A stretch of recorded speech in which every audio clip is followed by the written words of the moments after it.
ঐতিহাসিক সুখবর নির্বাচনের আগেই নবম পে স্কেলের পূর্ণাঙ্গ গেজেট প্রকাশ বেতন ভাতা ও পেনশনে আসছে বিপ্লবী পরিবর্তন।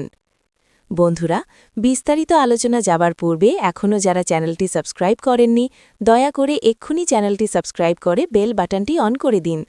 বন্ধুরা, স্বাগত জানাচ্ছি আমাদের আজকের বিশেষ ও একান্ত গুরুত্বপূর্ণ সংবাদে। দীর্ঘদিনের প্রতীক্ষা, জল্পনা কল্পনা এবং অপেক্ষার প্রহর অবশেষে শেষের পথে। দেশের লক্ষ লক্ষ সরকারি কর্মকর্তা ও কর্মচারীদের জন্য নবম পে স্কেল নিয়ে এলো বহুল প্রতীক্ষিত এক যুগান্তকারী ঘোষণা। আজ প্রধান উপদেষ্টার কার্যালয়ে অনুষ্ঠিত এক উচ্চ পর্যায়ের ও অত্যন্ত গুরুত্বপূর্ণ বৈঠকে নির্ধারিত হয়েছে নবম পে স্কেলের পূর্ণাঙ্গ গেজেট প্রকাশের চূড়ান্ত সময়সীমা। অর্থ উপদেষ্টা এবং পে কমিশনের চেয়ারম্যান জনাব জাকির আহমেদ খানের সরাসরি উপস্থিতিতে প্রধান উপদেষ্টা নিজেই দিয়েছেন একটি সুস্পষ্ট ও দৃঢ় আশ্বাস। তাহলে এই নতুন পে স্কেলে কি থাকছে, কার বেতন কত বাড়ছে, কোন কোন সুবিধা যুক্ত হচ্ছে, চলুন বিস্তারিত প্রতিবেদনে সবকিছু ধাপে ধাপে দেখে নেওয়া যাক। আজকের এই বৈঠকে পে কমিশনের সুপারিশ, অর্থনৈতিক বাস্তবতা এবং বর্তমান জীবনযাত্রার ব্যয়ের বিষয়গুলো গভীরভাবে পর্যালোচনা করা হয়েছে। বৈঠক শেষে জানানো হয়, নির্বাচনের আগেই সরকারি কর্মকর্তা কর্মচারীদের হাতে পৌঁছে যাবে নবম পে স্কেলের পূর্ণাঙ্গ গেজেট। প্রধান উপদেষ্টার দেওয়া আশ্বাস অনুযায়ী আগামী ২৭ জানুয়ারি থেকে ৩১ জানুয়ারির মধ্যে যে কোনো একদিন এই গেজেট আনুষ্ঠানিকভাবে প্রকাশিত হতে পারে। পে কমিশন ইতোমধ্যেই তাদের সুপারিশকৃত চূড়ান্ত নথি প্রধান উপদেষ্টার দপ্তরে জমা দিয়েছে এবং এখন কেবল প্রশাসনিক অনুমোদনের অপেক্ষা। নতুন নবম পে স্কেলে গ্রেড সংখ্যা পূর্বের মতোই ২০টি রাখা হয়েছে, তবে বেতন কাঠামোয় আনা হয়েছে অভূতপূর্ব ও ব্যাপক পরিবর্তন।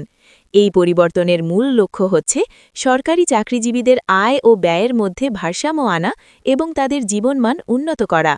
সর্বনিম্ন মূল বেতন নির্ধারণ করা হয়েছে ২০,০০০ টাকা, যা প্রযোজ্য হবে ২০তম গ্রেডের জন্য।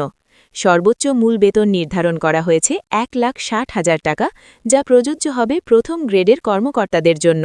সর্বনিম্ন ও সর্বোচ্চ বেতনের মধ্যে ভারসাম্য বজায় রাখতে বেতন অনুপাত নির্ধারণ করা হয়েছে ১:৮, যা পূর্বের তুলনায় অনেক বেশি বাস্তবসম্মত বলে মনে করছেন সংশ্লিষ্টরা। এই নবম পে স্কেলের সবচেয়ে আলোচিত দিক হচ্ছে ভাতা ও বার্ষিক ইনক্রিমেন্টে বড় ধরনের সংস্কার। শুধু মূল বেতন বাড়ানো নয়, বরং চাকরিজীবীদের সার্বিক আর্থিক সুরক্ষা নিশ্চিত করতেই এই পরিবর্তনগুলো আনা হয়েছে। বার্ষিক ইনক্রিমেন্ট নির্ধারণ করা হয়েছে মূল বেতনের ১২% হারে, যার ফলে প্রতি বছর বেতনে উল্লেখযোগ্য অঙ্কের বৃদ্ধি ঘটবে। চিকিৎসা ভাতা নিয়ে এসেছে সবচেয়ে বড় চমক। প্রস্তাব অনুযায়ী চিকিৎসা ভাতা প্রদান করা হবে মূল বেতনের ৭৫% হারে, যা সরকারি চাকরিজীবীদের স্বাস্থ্য সুরক্ষায় এক যুগান্তকারী পদক্ষেপ। উৎসব ভাতা হিসেবেও বড় পরিবর্তন এসেছে। প্রতি উৎসবে কর্মকর্তা কর্মচারীরা পাবেন মূল বেতনের ৭৫% হারে উৎসব বোনাস। পেনশন সুবিধার ক্ষেত্রেও এসেছে সুখবর। অবসরে যাওয়া কর্মকর্তা কর্মচারীদের জন্য পেনশন ভাতা ১০০% নিশ্চিত করার আশ্বাস দেওয়া হয়েছে, যা অবসর জীবনের আর্থিক নিরাপত্তা বহুগুণে বাড়াবে। এর পাশাপাশি পূর্বের ধারাবাহিকতায় বাড়ি ভাড়া ভাতা, শিক্ষা ভাতা এবং যাতায়াত ভাতার ক্ষেত্রেও উল্লেখযোগ্য হারে বৃদ্ধি করার সুপারিশ করা হয়েছে। শহর ও গ্রাম ভেদে ভাড়ার পার্থক্য, সন্তানের শিক্ষা ব্যয় এবং অফিস যাতায়াতের খরচ বিবেচনায় নিয়ে প্রতিটি গ্রেডের জন্য আলাদা আলাদা ভাতার হার নির্ধারণ করা হয়েছে।